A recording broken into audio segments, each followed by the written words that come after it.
उस्मान मलिक भाई, हमारा आज जी ये जी। जो तसव्वुर है ना, आप ये तोड़ दें कि आप लोगों के पास कोई दलील नहीं है।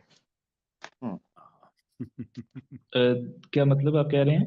हमारा एक परसेप्शन है आप लोगों के बारे में, यानी आई डोंट नो आप अच्छा, मुल्हिद हैं या नहीं, ठीक है लेकिन ठीक है मुल्हिदों के ठीक है। बारे में हमारा एक परसेप्शन है कि इल्हाद के ताल्लुक से या खुदा के मौजूद न होने के ताल्लुक से उनके पास कोई भी सॉलिड दलील नहीं है। इस परसेप्शन को आज तोड़ दीजिए आप। सर मैं इस परसेप्शन को तोड़ नहीं सकता, और उसके पीछे एक बुनियादी वजह है। क्योंकि जो एथिस्ट है या मुस्लिम, मैंने कैसर भाई से लास्ट स्ट्रीम में भी कहा था कि ये सिर्फ एक लेबल है जो पुट किया जाता है लोगों पर। और जब हम लैंग्वेज के इशू में जाते हैं, तो ये सब वर्ड्स जो हैं इनको हम यूज करते हैं अपनी ये जो सेंसुअल परसेप्शंस होती हैं इनको चलिए एक आप इस नेम चक्कर देने में के ना लिए। पड़े, आप लेबलिंग को छोड़ दीजिए। हम तो कंटेंट के ऊपर बात कर रहे हैं। आप हमें मुस्लिम न कहें, हम आपको मुल्हिद नहीं कह रहे हैं, लेकिन हमारी पोजीशन यह है कि खुदा मौजूद है, और आपकी पोजीशन गालिबन यह है कि खुदा मौजूद नहीं है। एम आई राइट? मैं कहता हूँ कि खुदा मौजूद या गैर मौजूद होना इम्पोर्टेंट नहीं है। खुदा इम्पोर्टेंट नहीं है मेरे नज़दीक। खुदा इंपॉर्टेंट नहीं है तो जो इररेलेवेंट चीज, कह सकते नहीं हैं। नहीं, एक मिनट एक मिनट, आपने जो बात कही कि खुदा इंपॉर्टेंट नहीं है, एक तो ये कि उसके ऊपर आपको दलील देनी है, और दूसरे ये कि ठीक है। आपको, आप इस चीज से क्यों भाग रहे हैं। मिसाल के तौर पर बहुत सारी चीजें ऐसी होती हैं जो इंपॉर्टेंट नहीं होती लेकिन मौजूद होती हैं। अब मिसाल, मैं उसकी एक मिसाल देता हूँ, रेत का जर्रा मेरे लिए कोई हम्म। इंपॉर्टेंस नहीं रखता, लेकिन अगर आप मुझसे पूछें कि क्या रेत का जर्रा मौजूद है, बिल्कुल मौजूद है। अब दूसरी गैलेक्सियां, या समझ लें कि यहां से मिलियंस ऑफ मिलियंस, जो नूरी साल की दूरी पर जो गैलेक्सी होगी, और उसमें कोई छोटा मोटा प्लेनेट, और उसके अंदर एक प्लेनेट के अंदर छोटा मोटा पत्थर अगर होगा, वो मेरे और आपके लिए कोई इंपॉर्टेंस नहीं रखता, लेकिन बहरहाल मौजूद है। तो ये जरूरी नहीं सर है। लेकिन ये तो आप आर्गुमेंट फॉर मुझे द इस सेक ऑफ पर, आर्गुमेंट। आप ये साबित करेंगे कि खुदा मौजूद है या नहीं, चूंकि इख्तलाफ इस पर है। जी। ठीक है, लेकिन वो जो मिट्टी का जर्रा या रेत का जर्रा है वो मेरी लाइफ आफ्टर डेथ नहीं डिसाइड कर रहा, ये प्रॉब्लम है। मतलब एक देखिए, 2+2=4 एक इतना छोटा सा फॉर्मूला है जो हर एक आदमी को समझ में आ जाता है। हम आपसे पूछ रहे हैं खुदा मौजूद है या नहीं, आप सिंपली उसको कह दीजिए ना कि मेरी ये पोजीशन है और उसमें मेरी ये दलील है। इमेजिनेशन में है बस, और दलील मैं दूंगा मौजूद है आपको। या नहीं भाई, मौजूद की बात कर रहा हूं, मौजूद है या नहीं है। सर फिजिकली मौजूद नहीं है, या जिस हम भी तरह नहीं भी मानते मौजूद नहीं। फिजिकली मौजूद है। ये कौन कहता है कि अल्लाह ताला की जिस्म है? हम भी नहीं मानते। जी हम जी मैं सिर्फ वजूद की आप बात कर रहे हैं। सर वजूद उस चीज का होता है जो चीज आपके जिसका आर्गुमेंट से जिस्म हो। किसी चीज। नहीं सर, क्या हो गया, आपको लगता है मैं इस तरह का आर्गुमेंट दूंगा? मेरा जी। मुझे आप टाइम दीजिए प्लीज थोड़ा जी। सा। जी। जी। सबसे पहले मैं आमिर भाई का एक पॉइंट जो है उसको नहीं, क्लियर करना चाहूंगा। आमिर आमिर भाई। भाई को छोड़ दीजिए। अभी आमिर भाई से बहुत देर आप बात कर रहे थे, अच्छा, पहले मुझसे बात कर लें। आमिर भाई ठीक को है। छोड़ दीजिए। मैं सिर्फ आपसे ये जानना चाह रहा हूं कि आप मुझे क्लियर कट अल्फाज में ये बताएं, खुदा मौजूद है या हम्म। नहीं, और जो भी पोजीशन ले उसकी ये दलील है। बिल्कुल एकदम, जो ठीक है एक आप समझ रहे हैं कि एक आम इंसान को आप समझा रहे हैं, अपना मुकदमा रख रहे हैं, ठीक है आप उस तरह बात करें। जी। ठीक है। तो मेरा मुकदमा ये है कि वो मौजूद नहीं है, और उसके पीछे जो रीजन है वो थोड़ा सा उसमें मुझे टाइम दीजिएगा। सबसे पहला पॉइंट है कि जब से इंसान पैदा हुआ है, जब से बना है, उस वक्त से अगर हम थोड़ी सी हिस्ट्री भी पढ़ें या सारा कुछ पढ़ें, तो हमें ये मालूम होगा कि केवमैन से लेके एग्रेरियन सोसाइटी से लेके और आगे आगे जैसे जैसे हम आएंगे, तो ये हमें पता चलता है कि इंसान ने आहिस्ता आहिस्ता डेवलपमेंट की। पहले लैंग्वेज भी नहीं एग्जिस्ट करती थी, फिर उसने कम्युनिकेशन के लिए लैंग्वेज को इन्वेंट किया, और इस सारे सिस्टम को इन्वेंट किया। तो मेरा आर्गुमेंट इधर ये है कि जैसे जैसे इंसान ने अपनी इन सेंसेशंस को, जो फिजिकल बॉडी इंसान के पास है जैसे कि बाकी जानवरों के पास है, उसने जैसे जैसे इन सेंसेशंस के थ्रू लैंग्वेज के वर्ड्स इजाद किए, जैसे हैप्पीनेस और ये सैडनेस या इस तरह की और सारी जो सेंसेशंस हैं, तो उसने सोचा कि ये जो प्लेजर की सेंसेशन है, इसको प्रोलॉन्ग करने के लिए उसको कोई चीज चाहिए। तो उसको जो और बेसिकली इस लाइफ में जो जो बॉडी है हमारी, ये परमानेंस को कभी भी एक्सेप्ट नहीं करती। आप बेहतरीन से बेहतरीन साहब, प्लेजर मोमेंट कोई देख लीजिए। 2 मिनट दीजिए। मुझे कोई इजाजत है बेहतरीन एक लम्हे सब। की? जी हम सिर्फ टाइम कम है ना, इसलिए मैं इंटरवीन कर रहा हूँ बीच में कि देखिए, हम सब ने सेपियंस पढ़ी है। जिस तरह से आप almost word by word, sequence by sequence Harari को कोट कर रहे हैं, we are too well familiar with this. सारी की सारी कहानी मैंने जो नहीं है, पढ़ी। जैसे आपने आपकी सुनी है इंफॉर्मेशन ना, के लिए मैंने नहीं पढ़ी। बस फिर सेपियंस उसने का आपको मैंने सुना एक होगा। लफ्ज भी नहीं सुना। बस फिर उसने आपको सुना होगा। जी, दोनों में से नहीं, एक आपको ये सेपियंस भी से है। रिलेटेड, अच्छा ठीक। लेकिन ये आप हो भी तो सकता है। वर्ड बाय वर्ड वही चीजें कोट करते हैं जो साइंटिस्ट आपको बताते हैं या अल्लाह ने आपको बताया। यही तो मैं कहना चाह रहा हूँ, मेरा तो पॉइंट ये है कि हमने कब हमने रिसर्च कब का इनकार इनकार किया किया? भाई? जी, एग्जैक्टली। पहली बात है कि जो तो अगर ये बात है, तो फिर जो साइंटिस्ट वाली बात है वो मैं बीच में से उसका मैं आंसर नहीं कर रहा। तो क्या साइंटिस्ट की बात को हम वर्ड फॉर वर्ड नहीं मानते, लेकिन अल्लाह ताला की अगर बात को हम मानते हैं तो हम उसे ईमान कहते हैं। आप हरारी पे ईमान रखते हैं? सर मैं किसी चीज पे ईमान नहीं रखता, सॉरी टू से। अच्छा तो अच्छा, एक आप चीज कैसर भाई ये भी है, जो दलील जी ये दे रहे हैं उस्मान जी साहब, क्या ये जी डेफिनेटिव जी आर्गुमेंट है कि इंडेफिनेटिव आर्गुमेंट है? Sir I don't tend to use this fancy words, I don't know नहीं, व्हाट ये this fancy word word mean, देंगे भैया, लेकिन ये तो आप जो भी जब आर्गुमेंट देंगे उसको इवेल्युएट तो किया जाएगा ना। इसको आप फैंसी वर्ड कहें या कुछ भी कहें। ठीक है। ये सेंसुअल वर्ड है, ये भी फैंसी है वैसे, बाय द वे। जी, ये जो आप जितने आर्गुमेंट दे रहे हैं कि अपनी प्लेजर को प्रोलॉन्ग करने के लिए ये कर दिया, ये सारे माशाल्लाह एक से बढ़कर एक फैंसी वर्ड्स सर आपने मैं इस्तेमाल किए, अपनी हमने तरफ तो से कोई नहीं दे एतराज नहीं किया। रहा, अपनी तरफ से नहीं दे रहा, मैं आपको एक आयत कोट कर देता हूँ नहीं, कुरान मुफ्ती से। साहब सुन कब से लीजिए, मैंने आपसे मुख्तसर से सवाल किया, डेफिनेटिव आर्गुमेंट है कि इंडेफिनेटिव, कौन सा आप पिक करेंगे? थोड़ा सा एक्सप्लेन कर देंगे इन दोनों आर्गुमेंट्स को। डेफिनेटिव आर्गुमेंट कहते हैं कि जिसमें शक की कोई गुंजाइश ना हो, जिसका जो गलत ना हो सकता हो। मिसाल के तौर पर हाँ, 2 दूनी 4 ही होंगे, 5 नहीं होंगे, ये गलत नहीं हो सकता। ये है डेफिनेटिव आर्गुमेंट। इंडेफिनेटिव आर्गुमेंट के अंदर गलती की गुंजाइश रहती है 50-50, और रेशियो ऊपर नीचे भी हो सकता है, जरूरी नहीं कि 50-50 ही हो। यानी ये भी हो सकता है कि वो सही सिर्फ 10% हो, 90% वो गलत हो, और ये भी हो सकता है कि 90% वो सही हो, 10% गलत हो। तो ये इन्फिनेटिव आर्गुमेंट में आता है, इंडेफिनेटिव में। तो अब आप मुझे सर ये बताइए कि डेफिनेटिव जी जी, आर्गुमेंट था या इंडेफिनेटिव आर्गुमेंट जो आपने दिया?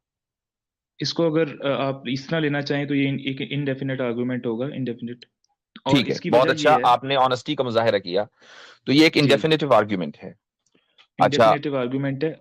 जी जी, ठीक है, ठीक पूछिए। है। आपकी जो जिंदगी है और इसी तरीके से आपकी मौत और हर इंसान की मौत, ये एक डेफिनेटिव चीज है या इंडेफिनेटिव चीज है? सर यही तो मेरा पॉइंट है बेसिकली कि आई don't know that I am alive और डेड। मुझे सिर्फ जो जो मैं मेरा पॉइंट एक सेकंड क्लियर होने दीजिएगा। मैं ये कह हम्म रहा हूँ कि जैसे जैसे मैं पैदा हुआ हम्म और जैसे जैसे मैं बड़ा हुआ और जैसे जैसे कल्चरल इनपुट मेरे अंदर आया और कल्चर ने जो भी इनपुट दिया मुझे, सोसाइटी कल्चर या जो भी आप कहें इसको, या रिलीजन, तो वैसे वैसे मुझे पता चलता गया कि आई एम अलाइव। वरना ठीक। आई don't have any any way कि मैं कल्चर ये ने जान आपको सकूं बताया कि कि आई एम आप अलाइव और जिंदा हैं, डेड। आपको लाइफ की डेफिनेशन पता है? लाइफ को डिफाइन किया है कई लोगों ने। जी, तो आप कोई एक डेफिनेशन प्रोवाइड कर दें हमें, उसी के मुताबिक हम देखेंगे कि हम जिंदा हैं। अगर आप जिंदा नहीं तो हम भी नहीं है भाई। ये मजा हम आप ही को क्यों दें? मलिक साहब, आप सोलोप्सिस्ट हैं आप बेसिकली? नहीं, I don't heard of this concept. उन्होंने कैसर भाई ना हरारी को पढ़ा है ना ये चीज उनको पता है, वो है कुछ, बस वो कह रहा है मेरा कुछ भी नहीं मानता मैं। आपका जो व्यू है ये सर सारा सोलोप्सिस्ट का है, जो कि एक फिलॉसफी है जो ये पॉजिट करती है कि द ओनली रियल थिंग जो कि एग्जिस्ट कर सकती है वो आपकी अपनी ज़ात है, बाकी सब कुछ इमेजिनरी है। हत्ता इस कि तरह तो फिर आप मुझे निहिलिस्ट भी कह सकेंगे, फिर आप मुझे सिनिकल भी कहेंगे। मैं यही तो कहता हूँ कि मैंने आप पूछा है लोग लेबल्स बहुत जल्दी पुट करते हैं। वाओ, मलिक फैंसी टर्म्स, साहब, वाओ। मैंने पूछा है आपसे कि तो आप, और नहीं मैं नहीं, मैं अगर आप, नहीं हूँ। तो क्या बात नहीं है। दुनिया में बहुत बड़े बड़े, यानी कि हमारे ये जो है ना, हमारे आमिर भाई, वो टी पोर्ट वाले, यार देखो नाम भूल गया मैंने, मुझे एथियस्ट बहुत ज्यादा जो जिनको कोट करते हैं, वो अ, रसल रसल बर्ट्रैंड रसल, वो भी एक ज़माने में सोलोप्सिस्ट रहे हैं, बाद में उन्होंने छोड़ दिया था वो नज़रिया। यानी कि कहने का मतलब है कि वो नज़रिया फजूल है, इसमें कोई शक नहीं है, लेकिन बहुत से बड़े-बड़े लोग हैं, उन्होंने उसको अस्यूम किया। तो आप अगर हैं तो आपसे उस प्रेमिस पे बात की जा सकती है, because a very sir dangerous personal thing जो आप ऑब्जर्वेशन, दिस ज़िंदगी इज का माय पता, पर्सनल ऑब्जर्वेशन। या ठीक है, ठीक है, तो आप लाइफ को डिफाइन कर रहे थे। जी, मैं बेसिकली ये कह रहा हूँ कि जैसे आप डिमांड करते हैं किसी चीज की, तो वो डिमांड है बेसिकली जो आपको उस तरफ लेके जाती है। मिसाल के तौर पे ये अगर आप डेफिनेशन है लाइफ की। हैप्पीनेस जो आपने एक मिनट, ये लाइफ नहीं की नहीं डेफिनेशन है। नहीं लाइफ की डेफिनेशन नहीं बता रहा, मैं अपना पॉइंट ऑफ व्यू दे रहा हूँ। नहीं, मैं आपसे, आपने पूछा कि आपने ये कहा कि जब आप बड़े हुए तो मुआशरे ने आपको बताया कि आप जिंदा हैं। तो मैं लाइफ की डेफिनेशन आपसे समझना चाह रहा हूं, क्योंकि मेरा जो आर्ग्यूमेंट या जो रिबटल है वो उसी के ऊपर डिपेंड करता है। ठीक है, मैं बेसिकली ये कह रहा हूँ कि जैसे जैसे आपको कल्चर ने बताया कि यू आर लिविंग, तो देर इज नो वे कि आप ये जान सकें कि आप डेड, जब आप मरेंगे there is no way you can know that you are dead. Similarly when you are alive you don't have any way, you don't have any way कि you can know that you are alive. ठीक है, ये मेरा point I है। Can by that only तो if you life की can definition तो define life and irrelevant हो डेथ। जाती है इधर। भाई आपको मिसाल के तौर पर कोई ये बताए कि आई आप ऑलरेडी पंखा हैं, आंसर्ड। मैं बता रहा हूं, आपको कोई ये बताए कि आप पंखा हैं, तो आप अपने आप को पंखा समझने लगेंगे। लेकिन मैं ये डिफरेंशिएट नहीं करूंगा पंखे में और अपने आप में। ये नहीं पंखा समझेंगे आप अपने आप को। कोई भी आपको कहेगा आप पंखा है, फौरन पंखा बन जाएंगे। इन अ सेंस आप कह सकते हैं कि आई डोंट डिफरेंशिएट, मतलब कि दो तीन चीजों में मैं डिफरेंशिएट उस तरह से नहीं करता जिस तरह लोग बताते हैं मुझे। मैं सिर्फ एक वही आउटपुट हूं जो मुझे लोगों ने बताया है कि हाँ, आप तो ये हो, लोगों, आप अगर ये हो, अगर आप ये अगर आपको कुछ आइडेंटिटीज। लोग मसलन आपके पेरेंट्स ये कहें कि बेटा तुम तो पंखा हो, तो आप फौरन ये कहेंगे कि जी आज से मैं पंखा, अब मैं हवा दूंगा। या आप ये कहेंगे कि अगर भाई पंखे की डेफिनेशन ये है, पंखा ये काम करता है, मैं तो ये काम नहीं कर रहा हूं, लिहाजा मैं पंखा हो ही नहीं सकता, या आप उसको चैलेंज करेंगे। चलें sir, for the sake of my एक ही नॉलेज टॉपिक आप है मुझे कैसर लाइफ की भाई। डेफिनेशन बता दीजिए। कैसर भाई वैसे कॉन्ग्रेचुलेशंस, लिटरली यही इंसल्ट है ह्यूमन इंटेलेक्ट के लिए जो मुफ्ती साहब ने भी एक डेमो दिया है। एनीवेज मुफ्ती साहब उन्होंने आपकी तरफ बॉल पास कर दिया, वो कहते हैं आप दें लाइफ की डेफिनेशन। ठीक है, आप आर्गुमेंट मुफ्ती देखिए, साहब मगर पहले डिफाइन आप करें। इसका जवाब दें मुफ्ती साहब। मैं मलिक साहब से एक चीज़ मैं पूछना चाहूँगा। आई थिंक हमारे बहुत से सवालात का प्रॉब्लम हल हो जाएगा। मलिक साहब, आप, आई अंडरस्टैंड कि आप कॉन्शियस को डिनाई करते हैं। जी ठीक है, सही, ठीक है मुफ्ती साहब, प्लीज कैरी ऑन कीजिए। जी। अब यहाँ से मैं बायोलॉजिकली जो लाइफ की डेफिनेशन है, हालांकि लोग उससे एग्री नहीं करते हैं, और उसकी वजह यह है कि उसमें वो एवोल्यूशन को घुसा देते हैं। तो लेकिन चूंकि आप एवोल्यूशन को मानते आए हैं, अभी आपने जो आर्गुमेंट दिया वो एवोल्यूशन की बुनियाद पर है, तो बायोलॉजी में जो लाइफ की डेफिनेशन है वो क्या है? Life is that, life is what evolves. Life वो है जिस जो इवॉल्व हो। अब आप ये देखें कि आप इस वक्त इंसान हैं, आपके वर्ल्ड व्यू के एतबार से आप इवॉल्व होते आए हैं, लेकिन सारे साइंटिस्ट जिन्होंने आपको ये बताया है कि आप जिंदा हैं, वो इस बात पर मुत्तफिक हैं कि जब इंसान मरता है तो अब एवोल्यूशन का जो प्रोसेस है वो खत्म हो जाता है। यानी अब वो बस मिट्टी मिल गया, दैट्स इट। अब वो मजीद इवॉल्व नहीं होगा बेहतरी की तरफ। ठीक है, तो ये लाइफ एंड डेथ है। अब मुझे आप बताइए, तो क्या आप इस लाइफ एंड डेथ को तस्लीम करते हैं?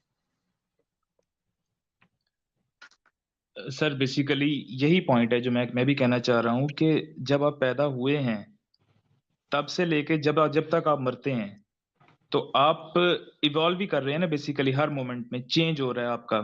हम्म, और जब आप डेड हो जाएंगे तो there is no way you can know that you are dead और यू आर इवॉल्विंग, क्योंकि वो इवॉल्विंग का एक जो अमल है वो खत्म हो जाएगा। वो आपको नहीं पता चलेगा, दूसरों को तो पता चल रहा है ना।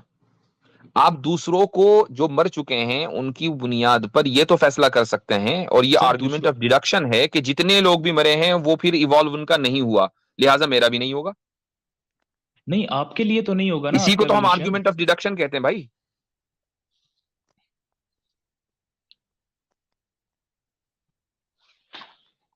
वैसे सर मेरा आवाज आ मशवरा रही है है, मेरी?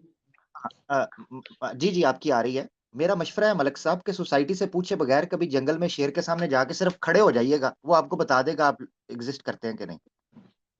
जी, सोसाइटी तो बताए। मैं दिस उस्मान इज माय साहब पॉइंट देखें, बेसिकली। उस्मान भाई, मैं उस्मान अगर भाई, मैं खड़ा आपको हो वापस ले जाऊंगा, जाना चाहूंगा, सिंपल सी बात नहीं है। नहीं एक मिनट मेरी बात सुन लीजिएगा। हम यहाँ तक जो पहुंचे हैं वो इसलिए पहुंचे हैं कि मैंने आपसे सवाल सर, किया था वैसे कि मैं आपका जो इग्नोर आर्ग्यूमेंट करूंगा है। कैसर भाई, मुझे टाइम नहीं दिया जा रहा बात करने का। एक मिनट रुक जाइए जरा सा, मैं अपनी बात मुकम्मल कर लूं, फिर आप बोलिएगा कि आपका जो आर्ग्यूमेंट था वो इंडेफिनेटिव था, और हम जो बात कर रहे हैं लाइफ और डेथ की, ये डेफिनेटिव चीज है, ठीक है। इवन अगर आप बायोलॉजिकल स्टैंडर्ड पे चलें तब भी, और अगर आप एक आम स्टैंडर्ड लाइफ का लें कि तो भी, यानी लिविंग बीइंग वो होता है कि जो रिप्रोडक्शन करे। कुछ लोगों ने लाइफ की डिफाइन इस तरीके से उसको डिफाइन किया है। पॉइंट ये है कि हम एक डेफिनेटिव चीज, लाइफ हमारे नजदीक है और डेथ भी डेफिनेटिव है, और आर्ग्यूमेंट ऑफ डिडक्शन की बुनियाद पर है। तो क्या ये मुमकिन है कि हम एक इनडेफिनेटिव आर्ग्यूमेंट की बुनियाद पर डेफिनेटिव चीज को समझ सकें और ये दावा करें कि जो मेरी समझ है वही सही है, जबकि मैं खुद ये मान के चल रहा हूं कि मेरी समझ इनडेफिनेटिव आर्ग्यूमेंट के ऊपर डिपेंड करती है? ये तो फैलेसी हो गई ना। सर फैलेसी हो गई उस पॉइंट ऑफ व्यू से जो आपको साइंटिस्ट ने बताया है। साइंटिस्ट ने आपके सामने एक नजरिया रखा इनडेफिनेटिव और डेफिनेटिव का, आपने उसकी बेस पे डिडक्ट करके ये कहा कि मेरी ये फैलेसी जो है, लॉजिकल फैलेसी, ये हो गई है। लेकिन अच्छा, मैं यही आप तो कह दो रहा हूँ, दूनी चार को डेफिनेटिव मानते हैं इनडेफिनेटिव? दो दूनी चार को जो साइंटिस्ट कहते हैं वो तो डेफिनेटिव ही कहेंगे। आपके नजदीक वो गलत हो सकता है? मतलब मेरे यूज की नहीं है ना वो चीज। नहीं, क्यों नहीं है? दो दूनी चार तो एक बच्चे के यूज की है, हर इंसान के यूज की है। अब मुझे ये कि डेफिनेटिव है कि इनडेफिनेटिव? अच्छा चलें सर, इस आर्गुमेंट को हम इधर छोड़ते हैं। मैं मतलब इसको थोड़ा सा और आगे ले जाना चाह रहा हूँ। मैं बेसिकली जो मेरे ख्याल से आपके रिलीजन जी जी मेरे ख्याल से मलिक भाई काफी बात हो गई है बेसिक आर्ग्यूमेंट के ऊपर। मैं समझता हूँ पहले भी आपकी काफी ठीक बात है। आई, अब अच्छा, भी आगे। Advance level sorry. अच्छा मलिक साहब, आप एडवांस लेवल पे जाना चाहते हैं, I would love to go to that, लेकिन एक चीज मैं आपसे पूछना चाहूंगा। आपने कहा कि आप कॉन्शियस को डिनाई करते हैं। At what is the standard of evidence जो आप समझते हैं होना चाहिए आपका व्यू चेंज करने के लिए, so that you start accepting कि कॉन्शियस एग्जिस्ट करता है? ठीक है सर, मैं आपको ये एक पॉइंट बताता हूँ कि मैं ये कह रहा हूँ कि इंसान जब से पैदा होता है, he doesn't know that he is born. He is told by the culture, the society, the religion that you are born, and from that onwards, he is told that you have this religion, you are born in this country, you have to do this, you have to either spiritual or material, millionaire बनना है या तुमने एक spiritual journey पे जाना है, वो सब कुछ उसको बताया जाता है। Otherwise he has no chance, और वो उसमें और एक बाहर शेर में या किसी जानवर में कोई फर्क नहीं। That's what I am pointing out. ठीक है। ये जो बात अभी आपने कही है, ये आपके कोई अंदर एल्गोरिदम है उसने ये बात कही है, या आपने कॉन्शियसली बात कही है? ये बात मैंने रिपीट की है किसी की।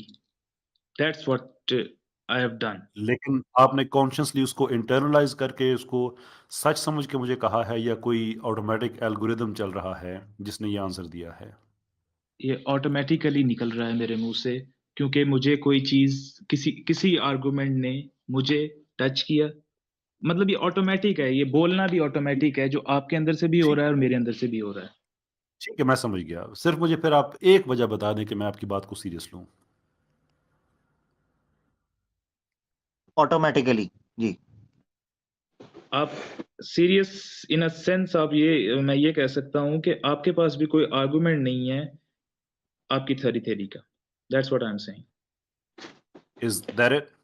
यानी कि आपका बेस्ट आंसर है कि आप कॉन्शियस नहीं रखते हैं, आपके अंदर कोई फीलिंग्स नहीं है, किसी की बात को आपने इंटरनलाइज नहीं किया और आपने मुझे कह दिया। And if that is the case, तो मेरे लिए कोई ज़रूरत नहीं है कि मैं आपकी बात को सीरियस लूं, गिवन द फैक्ट कि it has not come from any profound self. आपका एग्जैक्टली। जवाब ये है कि मेरे पास भी कोई जवाब नहीं है, गिवन द फैक्ट कि आपको खुद नहीं पता अपनी बात की प्रोफाउंडनेस का, और आप मुझे कह रहे हैं कि मेरी बात प्रोफाउंड नहीं है।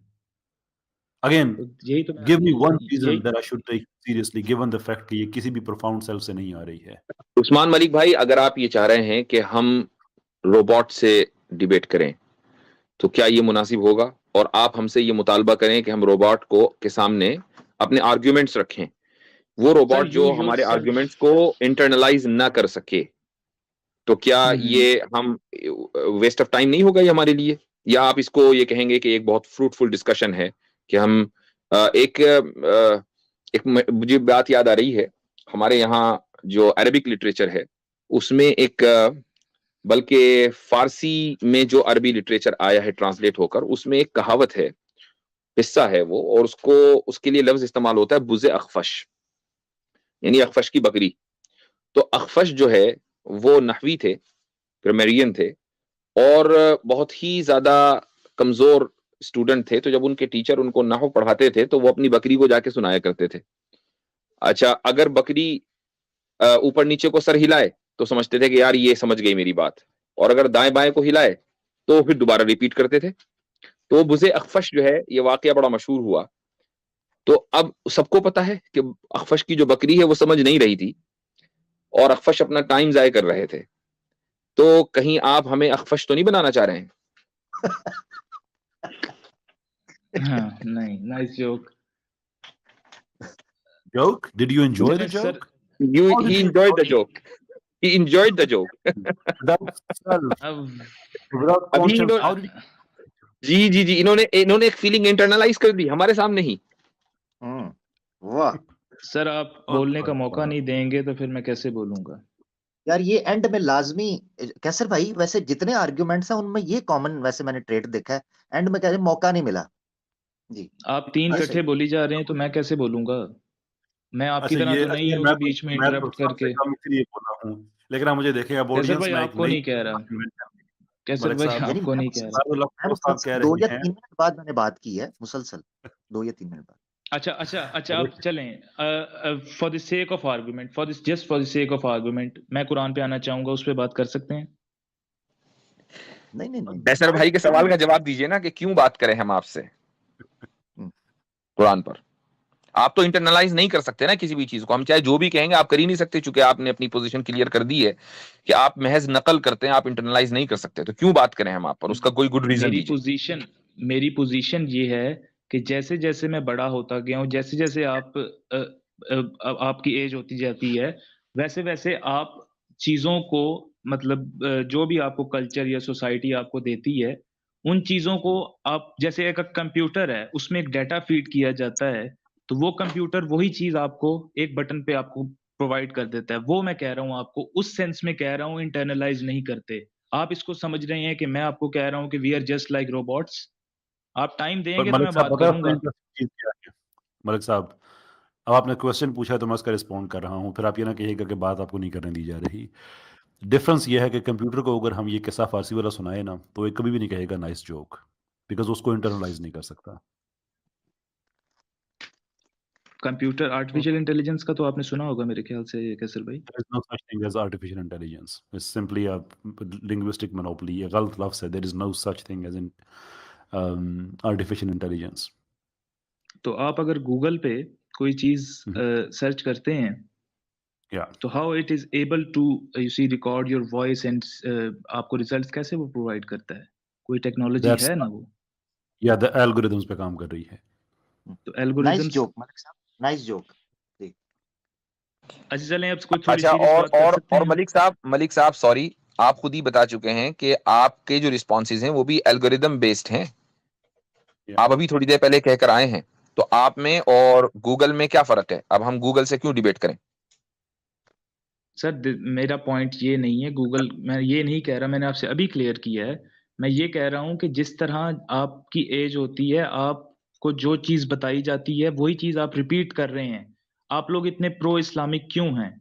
क्योंकि आप लोग एक, चलो इस्लामिक घर में पैदा हुए, या जो नहीं भी होता वो भी एक प्रो इस्लाम की इस्लामिक तरफ आ मलिक साहब, जाता है। मलिक साहब प्रो इस्लामिक कोई एक आयत या हदीस पेश की कैसर भाई ने, मुफ्ती साहब ने या मैंने? कोई एक आयत हदीस? हम तो नहीं आपकी प्योरली फिलोसॉफिकल और आपके आर्ग्यूमेंट्स के एनालिसिस पे बात हो रही है, ऐसे तो ना करें। जब आप लाजवाब हो रहे हैं तो आप ये बात मैं कर दी। मैं इस डिबेट की बात नहीं कर रहा, मैं ओवरऑल आपके स्टांस की बात कर रहा हूँ।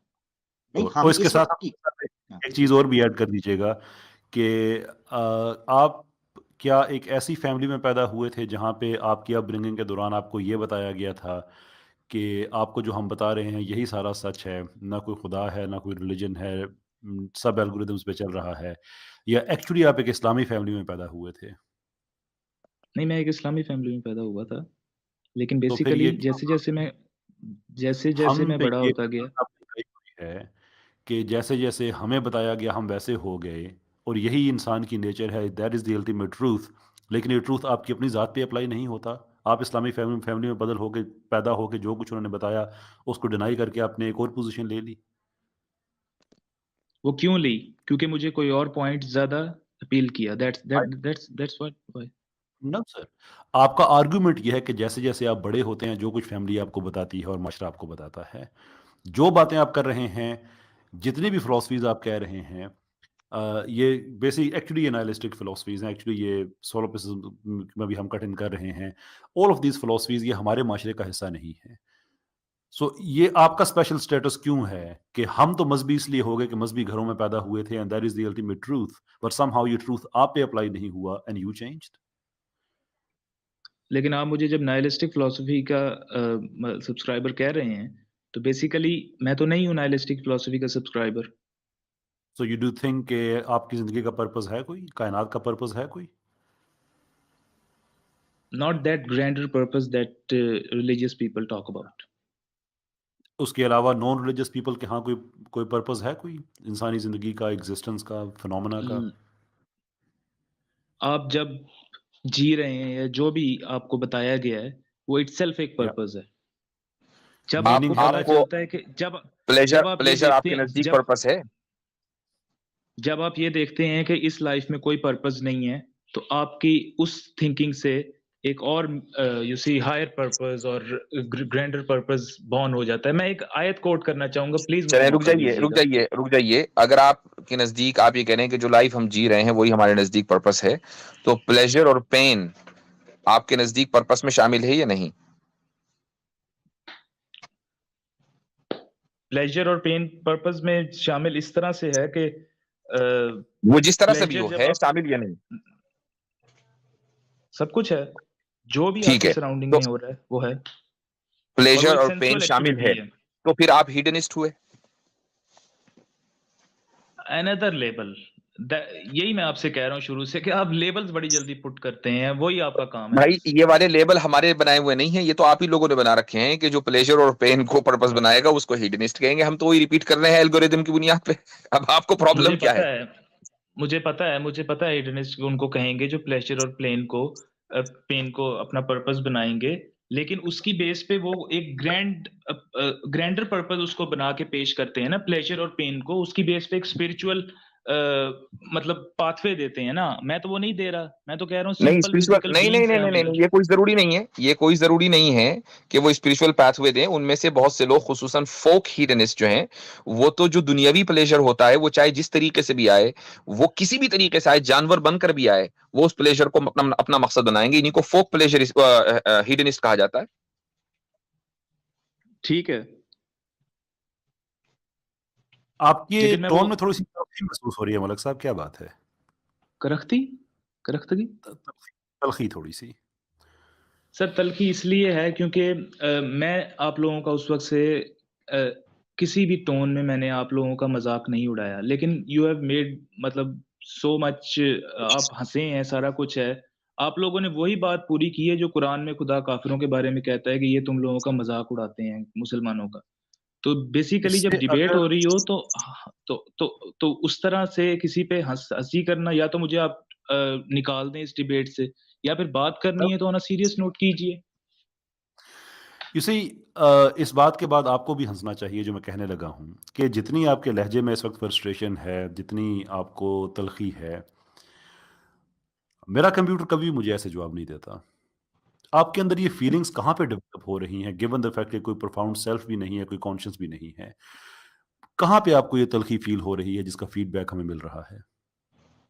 अच्छा जी, बेस ठीक है। इस सवाल का ये जवाब है कि वही जवाब है जो बेसिकली मैं शुरू से दे रहा हूँ कि ये वर्ड्स जो हैं, these words are created by those sensual perceptions और इन वर्ड्स की बेस पे अब हम ये सेंसुअल परसेप्शंस जो हैं वो क्रिएट कर सकते हैं। जैसे आप अकॉर्डिंग मुझे टू गुस्सा दिलाना चाहें, तो आप मुझे गाली दे सकते हैं, ठीक है? लेकिन अगर मुझे अकॉर्डिंग पता नहीं होगा उस जी? मलिक साहब जो आपने इतनी बड़ी बात कही है, according to who it is the truth? According to my observation, nothing, no one else. And is there a reason for has to take that seriously then, given the fact कि ये आपकी ज़ाती है और आपने पहले जो बात कही उसको मैं शामिल करूं तो ये आपके किसी इनर सेल्फ से भी नहीं आई, कॉन्शियस में भी नहीं है, इंटरनलाइज भी नहीं हुई है, देन भाई सर एक सवाल मेरा भी है कि क्या कॉन्शियस क्या sir sir one algorithm thing one thing algorithm observation होती है, यानी एल्गोरिदम को सेट किया जाता है या ऑब्जर्वेशन बेस्ड होती है? कैसर भाई मेरा सवाल ये है आपसे। सर अच्छा चलें कैसर भाई आंसर करते हैं। हम एक लिमिटेड एलूसिव किस्म की फ्रीडम दे सकें जिसे मशीन लर्निंग कहा जाता है, दैट इज अ पॉसिबिलिटी, लेकिन उसके भी जो एल्गोरिदम्स हैं वो प्री डिफाइंड होते हैं। प्री डिफाइंड होते हैं, एग्जैक्टली वो ये नहीं है कि आपने कुछ भी ऑब्जर्व किया और उसको उसको इंटरनलाइज कर दिया, ऐसा नहीं होता, बल्कि वो पहले से प्री डिफाइंड होता है कि ये ऑब्जर्व किया जा सकता है। कैसर बिल्कुल भाई ऐसा। आपसे मैं एक क्वेश्चन करूंगा कि आप ऑब्जर्वर और ऑब्जर्वेशन को सेपरेट करते हैं या सेम एक चीज कंसीडर करते हैं? Can you separate the both of them? Yes, yes I do. So what is the reason of that? Because एक ऑब्जर्वर होता है और एक ऑब्जर्वेशन होती है। नहीं, मैं कह रहा हूं कि ऑब्जर्वर के बगैर ऑब्जर्वेशन हो सकती है। ऑब्जर्वर के बगैर ऑब्जर्वेशन, एक पर्टिकुलर जो ऑब्जर्वर है उसके बगैर नहीं हो सकती, लेकिन आपका क्वेश्चन एक्चुअली से डीपर लेवल का है कि अगर ऑब्जर्वेशन नहीं मेरा हुई तो इसका क्या मतलब ये है कि जो जिस चीज़ की ऑब्जर्वेशन होनी चाहिए थी वो चीज़ ही नहीं हुई। हाँ, मेरा ये क्वेश्चन एक गालिब के शेर से भी है कि असले शहूदो शाहिदो मशहूद एक है, हैरान हूँ फिर मुशाहिदा है किस हिसाब में। हाँ ठीक फैंसी है, फैंसी टर्म्स जी। बहुत अच्छा शेर आपने कहा, but here is the thing, Aamir मैं हमारी भाई बात अच्छा उस तरफ इसको ले जाता जी हूँ। जी से कि जंगल में एक दरख्त कट के गिरता है जिसे किसी ने ऑब्जर्व नहीं किया, देयर फॉर ऑब्जर्वेशन नहीं हुई, can this be use to say कि दरख्त गिरा ही नहीं है?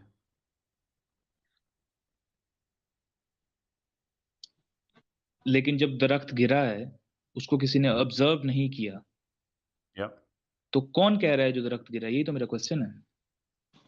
इट डजंट मैटर कौन कह रहा है, किसी ना किसी स्टेज पे ये बात सामने आ सकती है। Even and I fully understand कि आप क्वांटम फिजिक्स में आप सुपर पोजिशन के हवाले से बात कर रहे हैं क्योंकि एग्जांपल्स वहीं पे कोट की जाती हैं, लेकिन अगर सुपर पोजिशन पे भी हम अगर जाते हैं, सो द फैक्ट कि एक पार्टिकल एक से ज्यादा वक्त में एक जगह पे वो हो सकता है, and that is where the dead and alive cat experiment comes in. पर if there is no observer, that is not to say कि वो अकरेंस नहीं हुई है, वो चीज वजूद में नहीं आई है। Are you with me on this? I'm saying that when you perceive something, या you are the one that is perceiving, you are the perceiver, and without that there is no perception. So basically आप ये question कर रहे हैं कि आप उधर नहीं हो तो वो परसेप्शन कैसे पॉसिबल है? मैं ये पूछ रहा हूँ आपसे। लेकिन अगर आप वहां पे हो तो परसेप्शन ना सिर्फ पॉसिबल है बल्कि नेसेसरी है। ट्रू। तो फिर हम उसको सेपरेट तो नहीं ना कर सकते कि परसीवर और परसेप्शन जो है वो डिफरेंट है, वो कोई अलग एंटिटीज है, वो सेम है, वो एक यूनिटरी मूवमेंट है। ड्राइवर और ड्राइविंग को हम सेपरेट करेंगे या नहीं करेंगे? जब वो ड्राइविंग का अमल हो रहा है तब उसको सेपरेट करके आप पेश करेंगे? Because there is a driver and the driver is driving, yes separate करेंगे एब्सोल्युटली। नहीं नहीं, जब अमल हो रहा है ड्राइविंग का तो ड्राइवर जो है वो ड्राइविंग से सेपरेट है। ड्राइवर है तो ड्राइविंग हो रही है ना। एब्सोल्युटली, क्योंकि ड्राइवर जो है वो एक नाउन है, ड्राइविंग जो है वो एक फेल है, एक एक एक क्या से कहते हैं, वर्ब है। इट्स अ वर्ब, कि वो एक चीज हो रही है, करने वाला जो है वो सेपरेट है then the thing which is being done, obviously. That is you see used for the sake of understanding, but मेरा क्वेश्चन जरा और डीपर था। पता नहीं, I don't think I could make myself clear.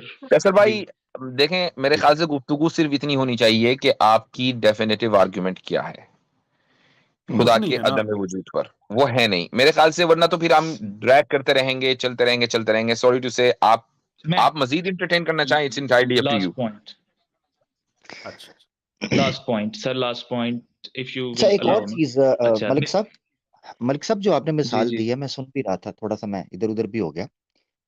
Qaiser भाई ने दो चीजों बड़ी प्यारी बात की थी, उसमें उसमें आपने एक चीज रखी है। मेरा सवाल है जो आप प्रेजेंट एग्जाम्पल जो दे रहे हैं कि एक दरख्त गिर रहा है तो उसको कोई बंदा देख रहा है, देखने वाला ना हो तो वो परसेप्शन कायम नहीं हो सकता, ऐसा ही है ना? यानी उसका होना जरूरी है ताकि वो देखे वो चीज हो रही है, ऐसा ही है। फिर सवाल ये है कि वो शख्स वहां है और वो चीज नहीं हो रही, तो वो ऑब्जर्व नहीं करेगा वो चीज, दैट मीन्स कि वो एग्जिस्ट नहीं कर रही। दी होल पॉइंट ये है। मगर मसला ये है कि उस चीज का होना और उसका ऑब्जर्व करना, ये दोनों चीजें उसकी एग्जिस्टेंस के ऊपर खड़ी हैं। यानी आप इंफॉर्मेशन को लाजिम कर रहे हैं कि वो उसके एग्जिस्ट करने के लिए मौजूद होती है। यानी एक इंफॉर्मेशन, मिसाल के तौर पर एक अमल हो रहा है, सेट ऑफ इंफॉर्मेशन है, कलेक्शन ऑफ इंफॉर्मेशन है। दरख्त कटा, दरख्त इस तरह का होता है, वो इस तरह झूम के नीचे गिरा, ये एक इंफॉर्मेशन है जो कलेक्ट होकर एक पूरा का पूरी ऑब्जर्वेशन में आई। मगर मकसद ये है कि वो चीज हुई तभी उसने ऑब्जर्व किया। अगर वो चीज ना होती तो वो वहां खड़ा भी हो, उसको कोई चीज नजर नहीं आएगी। सो दैट मीन्स कि दोनों चीजें अपनी जगह पर कायम हैं। किसी इंफॉर्मेशन को कलेक्ट करने के लिए, किसी डाटा को कलेक्ट करने के लिए एक वजूद चाहिए, और उस डाटा और इंफॉर्मेशन का वजूद उससे एक्सटर्नल होना चाहिए, ये भी एक फैक्ट है। तो दोनों चीजें अपनी जगह पर हैं एक परसेप्शन के क्रिएट करने के लिए। So that's a important point जिसको हम मिस कर जाते हैं। जी ठीक है सर, थैंक यू। खत्म करते हैं मलिक साहब, लेकिन ये जो हम जो एनालॉजीज डिस्कस कर रहे हैं, ऑब्वियसली ये किसी पॉइंट को की तरफ लीड करने के लिए है ना। What is that point? That point basically वो मैं आयत आपको कब से कोट करना चाह रहा हूँ, मतलब उस आयत की इतनी वो मेरा बेसिक मतलब मेन पॉइंट नहीं है, लेकिन वो एक पॉइंट है जो हैप्पीनेस और फियर को मैं इतनी देर से लेके आ रहा हूँ। वो किस वजह से लेके आ रहा हूँ? आयत आपको पता होगा, सूरह आले इमरान की आयत है कि ज़ुय्यिना लिन्नास से हुब्बुश शहवात वाली। उसमें खुदा कहता है कि मतलब ज़ीनत बना दी गई तमाम नास के लिए। जब वो कहता है ना या अय्युहन नास, तो वो तमाम नास को मुखातिब कर रहा होता है। तो जब तमाम इंसानों के लिए ज़ीनत या उसकी रग़बत रख दी गई, औरत, सोना चांदी, घोड़े, ठीक है, जो और मवेशी और खेत, ये 5 चीज़ें हैं बेसिकली। Do you agree? आप कैरी ऑन करें आगे, आप वो बात पूरी जी, कीजिए। जी। तो मैं बेसिकली मैं ये कह रहा हूँ कि अगर वो इंसानों की बात कर रहा है खुदा, तो ह्यूमन नेचर जो है, वो तमाम इंसानों की सेम है, और उनमें से चलो 1-2 को तो मैं सब्सक्राइब करूँगा, लेकिन बाकी चीज़ें मेरे लिए इर्रेलेवेंट हैं। खेत मेरे लिए इर्रेलेवेंट है, माल-मवेशी मेरे लिए इर्रेलेवेंट हैं, और ये चीज़ें। और जब उसने खुदा ने ये बात की, और उसकी नेक्स्ट आयत में खुदा ने कहा कि ये 1 मिनट में दुनिया यहीं आपको रोकूंगा। नहीं, वो गलत ट्रांसलेशन हो रहा है, ये गलत अंडरस्टैंडिंग हो रही है। आयत दोबारा पढ़िए जरा। जी, जी। 1 सेकंड दीजिएगा, मैं आपको सामने रख के ही पढ़ देता हूँ। हाँ, नहीं, आपने जितना पढ़ा ना उसको लिए आपको कुरान खोलने की जरूरत नहीं है, वहीं पर जवाब है आपके इस सवाल का। बस जितना हिस्सा आपने पढ़ा उसको दोबारा पढ़ लीजिए। जी। खुदा ने कहा है कि ज़ुय्यिना लिन्नासि हुब्बुश शहवाति। बस 1 मिनट, के हुब्बुश शहवाती, यहाँ ठीक इसका है। तर्जुमा कीजिएगा इतने हिस्से का। इसका तर्जुमा आपको मैं मौलाना मौदूदी का तर्जुमा आपको पढ़ के सुनाने लगा हूँ। ठीक है, 1 सुनाइए। सेकंड दीजिएगा, मैं खोल के ही सुना देता हूँ आपको। अच्छा हाँ, उसमें लिखा हुआ है कि तमाम इंसानों के लिए रग़बत नफ्स बना दिया। रग़बत नफ्स औरत बना और दी, ठीक है, सुन लीजिए, जी। रग़बत नफ्स बना दी। उसके बाद आया है मिनन निसाई, मिन का लफ्ज आया है, और ये मिन है बयानिया, ठीक है। आगे जितनी भी बातें हैं वो सारी की सारी बतौर मिसाल जिक्र की गई हैं। असल मुकद्दमा ये नहीं है कि तमाम इंसानों के अंदर उन 5 चीजों का जिनका जिक्र अल्लाह ने किया है उन सब की मोहब्बत यकसा तौर पर है। असल बात यह है कि इंसान के अंदर ख्वाहिश नफ्स है। किसी की ख्वाहिश नफ्स निसा की तरफ है, तो किसी की ख्वाहिश नफ्स बनीन की तरफ है, तो किसी की ख्वाहिश नफ्स माल की तरफ है, किसी की ख्वाहिश नफ्स जमीन की तरफ है। ये मतलब है उसका, चूंकि मिन बयानिया है। ठीक है, आपका पॉइंट आ गया। ये मेरा एक अब पॉइंट था। मुझे बताइए, आगे चलें ना। आपके अंदर कोई ख्वाहिश नफ्स है या नहीं, किसी भी चीज की, चाहे वो इन 5 चीजों की हो या 5 चीजों के अलावा कोई दुनिया में दूसरी चीज हो, कोई ख्वाहिश नफ्स है? ख्वाहिश नफ्स है, लेकिन मैं ये कहता हूँ कि जब आप कुरान का लोग मुकद्दमा साबित हो गया, जी, बात जी। खत्म हो गई। अब जब आपके अंदर आगे ख्वाहिश चलें नफ्स सर। भी है, तो ये एल्गोरिदम बेस्ड है या कॉन्शियस बेस्ड है? ये आपके ख्वाहिश अकॉर्डिंग कहां से कॉन्शियस आई? बेस्ड ही हुई। तो फिर आप इसका मतलब कॉन्शियस के कायल हैं, आप तो एल्गोरिदम को छोड़ के अभी से आपने डिवोर्स दे दी एक ही सेशन में। अगर मैं कहूंगा कि मेरे अंदर ख्वाहिश औरत की ख्वाहिश है, तो उसमें कोई डिफरेंस तो नहीं आ जाता कि जानवरों में भी औरत की ख्वाहिश होती है अपने दूसरे जेंडर के ऑपोजिट सेक्स की? क्या गूगल में भी औरत की ख्वाहिश है?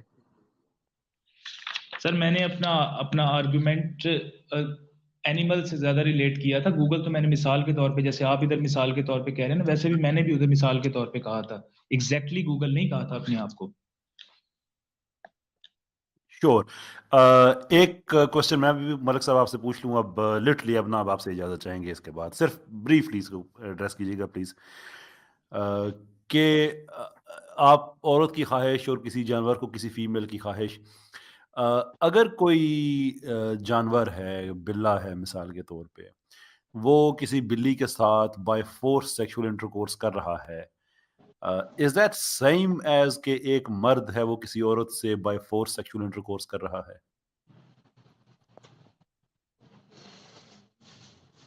एक बिल्ली के साथ बाय फोर्स कर रहा है वो जानवर? या और एक मर्द आई एक डोंट औरत के नो। साथ बाय फोर्स इंटरकोर्स कर रहा है, in your mind is that same thing, no difference? I don't know, I don't have an answer. तो इसका मतलब ये You do? हुआ कि रेप भी आपके नजदीक बुरा नहीं है अगर सोशल कंस्ट्रक्ट ना हो। अगर सोशल मोरालिटी अगर ना हो तो रेप तो भी बुरा बुराई नहीं है आपके अच्छाई, नजदीक? सर बुराई अच्छाई में मैं नहीं जाना चाह रहा, वो एक बहुत डिटेल्ड कन्वर्सेशन नहीं हो नहीं जाएगी। नहीं, हम बुराई अच्छाई में दूर तक नहीं जा रहे, यहीं ऊपर ऊपर परत अरे सर, परत पे ही है, लेकिन हाँ अंदर ठीक नहीं है, जाएंगे। लेकिन मुफ्ती साहब खुशी मैं गमी उसको रखते हैं कभी कि ये खुश होंगे कि इस तरह रेप किया जाए, क्योंकि खुशी गमी पर तो ये जा रहे हैं ना, अच्छाई बुराई पे ना जाएं। तो ये बताएं जरा, हाँ रेप होगा तो खुश होंगे या बुरा लगेगा? सोशल कंस्ट्रक्ट अगर नहीं है तो आपको रेप खुश होना चाहिए आपको, जैसे ही रेप हुआ। सर मैं पर्सनली अपना एक आर्गुमेंट दे सकता हूँ कि मैं रेप कर नहीं सकता, उसकी वजह है चले आपके कि महल्ले अगर में खुदा न खास्ता कोई रेप हो गया, आपके किसी जानने वाले का हो गया, तो आपको खुशी होगी या नहीं होगी? नहीं होगी। आपको गम होगा ना। तो इसका मतलब ये हुआ कि सोशल कंस्ट्रक्ट की बुनियाद पर, क्योंकि हर चीज आपके यहाँ सोशल कंस्ट्रक्ट के ऊपर डिपेंड करती है, तो सोशल कंस्ट्रक्ट की बुनियाद पर आप रेप को अच्छा या बुरा या उस पर खुशी या गमी महसूस कर रहे हैं। अगर सोशल कंस्ट्रक्ट ना हो तो आपके नजदीक रेप भी ठीक ही है। आप मुझे ये बताएं कि वो जो सोशल कंस्ट्रक्ट बना है वो किस बेस पे बना है? वो तो आपकी बेस है भैया, हमारी बेस कोई है? हम तो सोशल हाँ, कंस्ट्रक्ट को कुछ भी नहीं कहते, हमारे वो तो नजदीक सोशल आपने बनाया कंस्ट्रक्ट की ना। कोई हैसियत है ही नहीं। हाँ, वो आपने बनाया मलिक साहब, आप भूल गए अपना आर्ग्यूमेंट, आपने बनाया सोशल कंस्ट्रक्ट। अच्छा ठीक है, आप दोबारा क्वेश्चन रिपीट कीजिएगा। चले, मेरे ख्याल से मैं अब काफी है, आगे बढ़े काफी हो खसर गया। भाई। मलिक साहब अब कमेंट्स में अगर आप नजर मारे ना, तो बात यहाँ तक चली जा चुकी है कि अब कमेंट्स आने वाले हैं कि हम एहतजाजन धरना देने लगे हैं यहाँ पे। अब मलिक साहब अगर अब भी आप कहें ना कि मुझे बात करने का मौका नहीं मिला, तो फिर जी, जी। आप जाने और आवाम जाने। जी।